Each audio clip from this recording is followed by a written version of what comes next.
A warm welcome to everyone and thank you for joining us today. I'm Ella Stopper-Tackle and I'm a member of the Women's Forum editorial team. I'm pleased to introduce our moderator for today's session, Trisha de Borchgrave, who will be leading our conversation on how gender equality underpins sustainable development goals and what the private sector can do to spark and sustain progress. To follow and engage with the session on social media, please use the hashtags #WomenForInclusion, #WFGM20. Without further ado, over to you, Trisha. So a really warm welcome wherever you are. Good morning, good afternoon, and good evening, and welcome to this Fireside Chat on sustaining a decade of gender inclusive action. Now, interestingly, over the last 5 years or so, the private sector has played more of an integral part in the dialogue and the programming of the global development agenda, otherwise known obviously as the SDGs, as we know now, the UN 17 Sustainable Development Goals. If we are to end poverty, if we are to inclusively reduce inequality and save the planet, then SDG number 17 is critical, which is the enhanced partnerships, private-public partnerships, in order to mobilize and share not just knowledge, but technology and financial resources. Now, plenty of challenges remain ahead, notwithstanding gender inequality, income inequality, the digital divide, and climate justice. But when women are left to languish on the margins of development, those goal outcomes are really severely undermined, to the point that really those development initiatives, which are often very, very good, end up just being very difficult to scale and remain inside that category of high risk. Because the common factor shared by issues around poverty and conflict and radicalization, and indeed enormous population booms, is one thing, which is female illiteracy, the undereducation of women and girls. And there were 130 million girls out of school pre-COVID. There will be 11 million girls who don't return post-COVID. And we also know that a girl out of school runs a much higher risk of not just genital mutilation, but unwanted pregnancies and venereal disease. 60% of the world's chronically hungry are women and girls. 40% of the agricultural labor in developing economies is unpaid women in subsistence farming, with little or no rights to land ownership or inheritance, or indeed the monetizing aspects of food production and distribution. We know that COVID has had a real adverse effect on women worldwide and on many, many levels, including in our own communities. And one of those levels has been in losing the jobs that literally put food on the table. And of course, when things go wrong in crises, whether it's conflict or natural disasters, or indeed right now with this pandemic, it's often in the post-recovery phase, what we're now all calling building back better, that women die from those unintended consequences of that crisis, when attention is diverted from their specific healthcare needs. Then infant and maternal mortality rates shoot up, as do the number of child brides. And I just want to hasten to put this in here, but it's just really important to understand that within this 1 or 2 minutes I'm giving you of the context to our discussion, there's probably been around 5 to 10 girls under the age of 15 who have just given birth. So I guess if you like, the beautiful complexity of the SDGs is their interdependence. It's difficult to really, put that into words. It is an incredible agenda, but it's about what constitutes sustainability. And what comes across loud and clear is that approaching solutions to social and environmental challenges really does start in utero. It is, well, I suppose metaphorically, but also really physically, literally. It is every single woman has the capacity to give birth to a life that either gets subsumed into a cycle of poverty and environmental breakdown, or it is enhanced by the accumulative effects of her empowerment to give a child a childhood, but also to allow that child to become a contributor to the greater sustainability of us all. So from, let's say, from in utero and beyond. I'm really, really delighted to welcome our guest speakers, who I know will give us some great insights into how we can further embed that second scenario, especially in light of this very fast approaching deadline of the next 10 years. So a really warm welcome to Stefan Oelrich. He is head of pharmaceuticals at Bayer, and Ertharin cousin. She is the visiting scholar at the Center on Food Security and the Environment. Welcome to you both. Thank you for joining us on screen. Now, Ertharin, I hope you don't mind. I'm going to start with Stefan. Stefan, just a kind of really straight up question, which is, how are you incorporating the SDGs in your strategies at a major pharmaceutical company such as Bayer?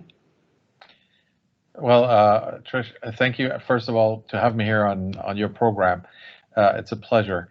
So for us as a pharmaceutical, but also as a nutrition company, it is not that complicated, because many of the SDGs are really very close to what we do every day, and not only starting from now going forward, but what we've done for a long time.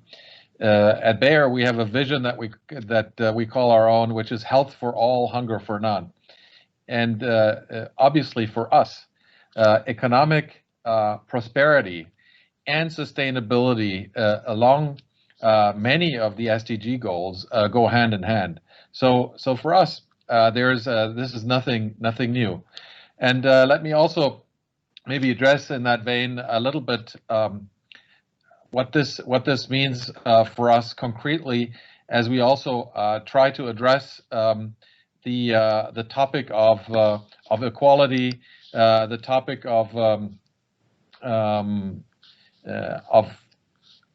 of giving women a stronger place in society.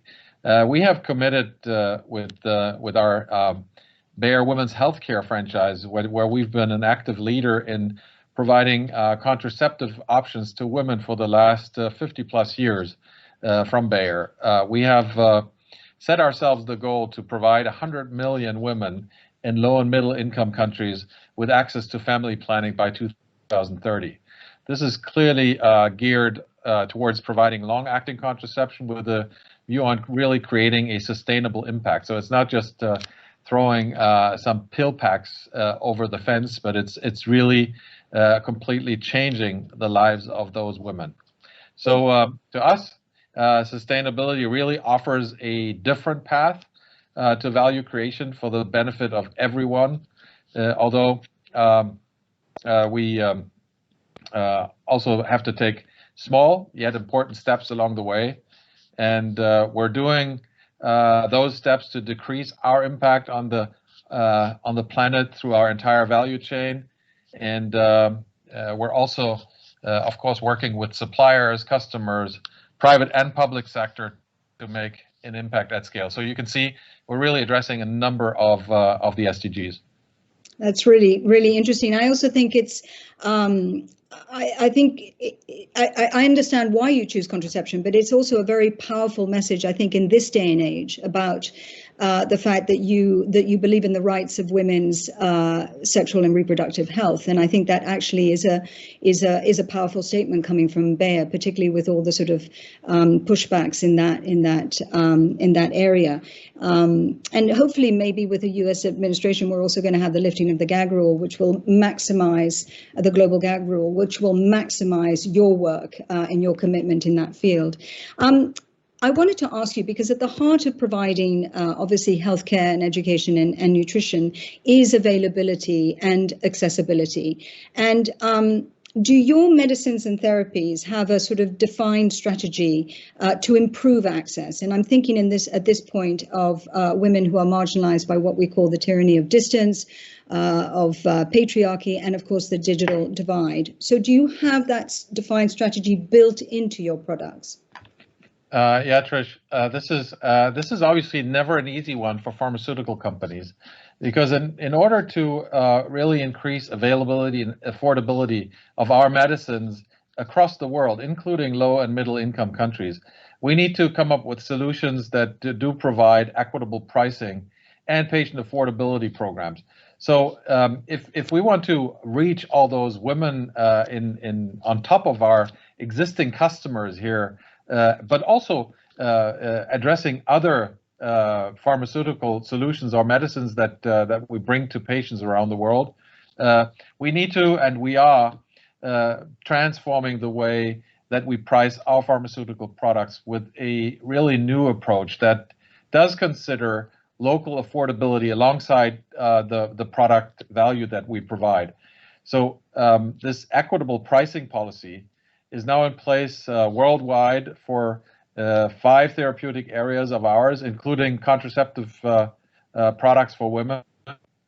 And we really, with this tiered pricing effect, we make a clear effort, and also collaborating again strongly between public and private sectors, with governments and our industry, and working together, trying to really solve this access problem, especially in low and middle income countries. But quite frankly, you were mentioning the U.S. Even there, we have people that do not have access to modern medicines, and we offer there also access schemes so that they can, when they fall below certain levels and thresholds of poverty, outside of existing systems like Medicare, can get access to innovative medicines like ours.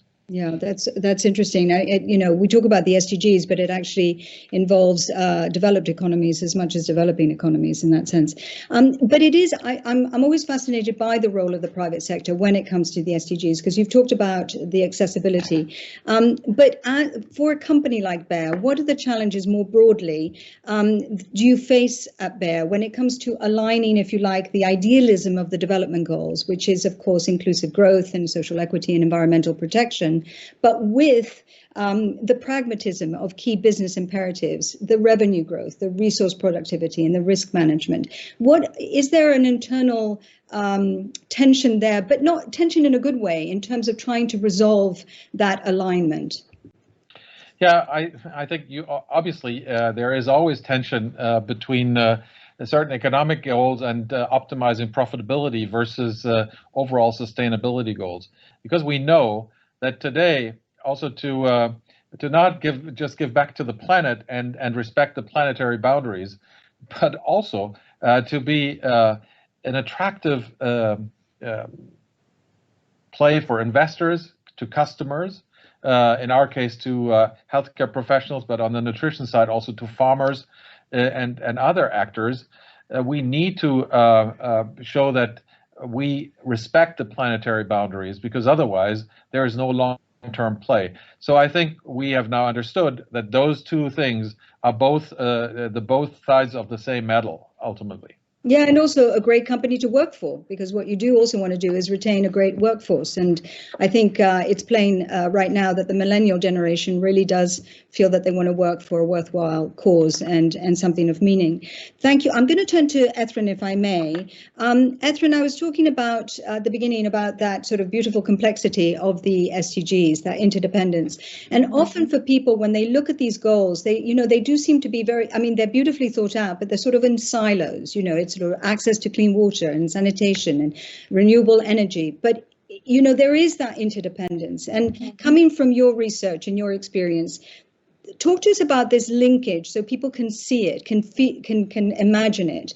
The linkage between agriculture and health nutrition and food security and climate change. Talk to us about that relationship, and also inside the gender context. Well, thank you very much for that question, and thank you to the Women's Forum for including me in this conversation. The reality is, from the very inception of the Sustainable Development Goals, the conversation was around the interdependence of those goals. And there's always been an understanding that gender is a cross-cutting issue in the achievement of all of the goals. But specifically to your question of the relationship between health and agriculture, development, and and women's empowerment. I would say something so pat as it should be obvious, but let me make it obvious. You said it in your opening remarks. In the developing world, women perform 40% or make up 40% of the agricultural labor. Here in the United States, women make up 30% of the agricultural labor. The reality is women's health is directly related then to the productivity of agriculture. And so the investment in women's health and the health of women and girls is directly related to the ability to provide for agricultural production, both on farm and off farm. And just one other example, we know that one of the leading causes in the developing world of women's mortality is directly related to unintended pregnancies.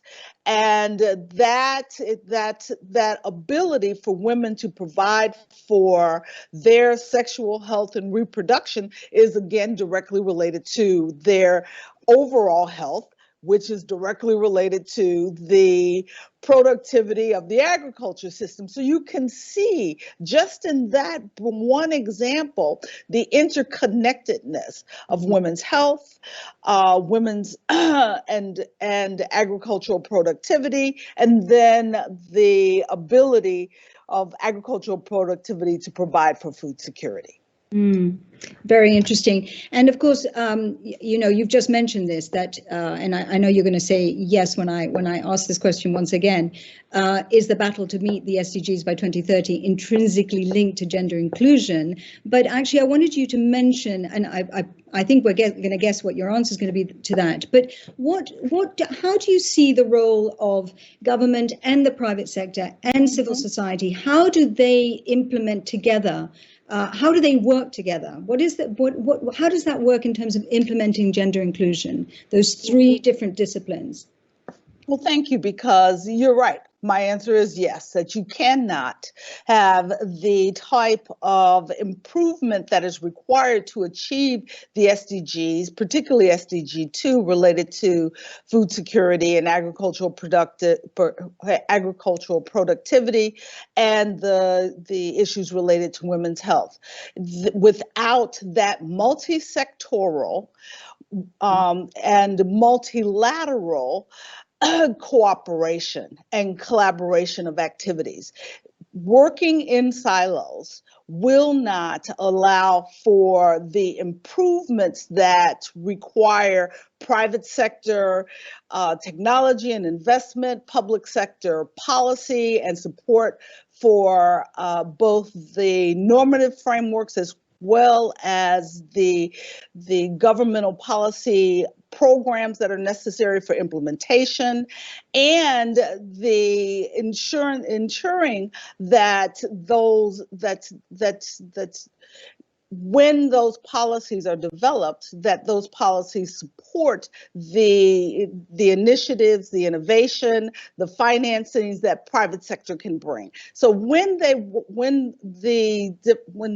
sectors are collaborating and cooperating, we know that the outcomes will deliver the achievements that we seek to garner from the Sustainable Development Goals. And where do you see that happening successfully? Do you have examples of where that sense of, sort of, whether it's blended finance, collaborative, between all the different sectors, and you're seeing the results? Can you give examples? Not enough. And that's the problem that we have today, is that what we've recognized from COVID is that the activities that are necessary to support the improvements in the food systems are not coming online fast enough across the multi-sector, the sectors that's with public, private, as well as the consumers and farmers and civil society as necessary. But let me just give you one small example. In Rwanda, for example, we have a platform that is supported by a data platform that is supported by the private sector being smallholder women farmers, that provides the platform was built by and supported by the government. And what it allows is these women farmers to connect their production with markets. And then the financing for the platform also comes from private sector. The government provides the policy support that is necessary to ensure that women have access to the data that they need. And as a result, what has been developed is a new market access that otherwise, without this collaboration between the private sector and the public sector, would not be available to these women. Yeah, and it's interesting because, I mean, we keep talking about technology being the magic bullet, and to much extent it is. But of course, you know, we've got, I think it's 4 billion people in the global south that don't use the internet or have access to mobile devices, and the majority of them are women. And I'm just wondering, maybe going back to Stefan, do you have that in mind when you're looking at how to give access and availability of your products to women in the developing world? Oh, I think you're on mute. Sorry about that. That's all right. Story of our lives right now. Definitely, yes, because we have luckily a very large commercial footprint around the world, where we both have medical feet on the ground and also sales people on the ground that can help educate and explain. And if you think about our contraception pledge in concrete terms, we're talking about, for the most part, about long-acting contraceptives. So anyway, there is a medical intervention that is needed to provide then a 5-year protection, as long as these women want to be protected against unplanned pregnancies. Right. So yes, we will have to be there physically. Just with an app will not work. Right. But we need the app as well. And, you know, especially, I mean, all of us understand this. It's not just, you know, a developing world compared to the developed world in terms of what we need as access. Whatever we need, the rest of the world needs as well. So interesting that. But are you aware, you know, are you trying to work in partnership with others to spread that sort of global connectivity, to spread greater access to internet? Is that part of what you're doing as well? Not directly, but we work very closely in connection with the usual other allies in this area, be it the Bill and Melinda Gates Foundation, be it the United Nations with the WHO, with all kinds of programs in developing countries on be it on non-communicable diseases, but also on tropical, rather rare diseases in the northern hemisphere. Right. So we're constantly working with public and private partners in those areas. And I mean, I think it's generally known, I don't think I'm being particularly political about this. We know that sort of multilateral institutions have really lost a lot of their cohesion. We've seen this over the vaccines, but obviously before the pandemic, there was already that sort of lack of cohesion. And Gavi and WHO and the Vaccine Alliance have been really, really successful based on that multilateral cooperation. Are you, as a business, adapting to these political constraints? What does that landscape look like for you? Yeah. Well, first of all, I think it's a very scattered landscape, because I could give you, especially during the pandemic now, the exact opposite report of what you just said. I've never been so close to policymakers. I've never been so close to some of my competitors during times of crisis, where we came together in the private sector, but also across sectors. I've never had so many phone calls with ministers, health ministers around the world, where we would very unbureaucratically come to solutions and just help. And that across all types of developed countries as well as developing countries. So I've seen actually something that gives me great hope these past month, I would say during this past year, across really all geographies, from China through India, through the African countries, through the Arab countries, Europe, United States. I mean, and I've seen for the first time in my life also regulators be quick on their feet, and we had for the first time real-time conversations when normally it takes months to exchange with regulators, and it's always in written form. And now it went to real-time conversations to advance things and to solve health problems that I think we can only learn from as we move forward. Yeah, no, I think it's absolutely fascinating. I was actually listening to Anthony Fauci yesterday, and he was exactly talking about that. And these development platforms have been extraordinary. And, you know, with the vaccine, we know that, you know, that collaboration between regulators who've been on top of things from the very beginning is actually gives all pharmaceutical companies a sort of an extraordinary new, I don't mean power, but excitement in how we're going to maybe develop less sort of blockbuster drugs and maybe more bespoke drugs, especially for women. Trish, we always talk about vaccines, and I think it's unprecedented what the private sector, together with by the way, also with academia, that has really chipped in here, has done over the past year, and we've never seen in human history a so fast development of vaccines. But beyond vaccines, if you look at all the medical knowledge that has been created about how to treat COVID patients and how many lives have been saved just by treating patients better, we've created evidence around the use of existing drugs. We have advanced to faster development other treatments. Remdesivir has very often been named.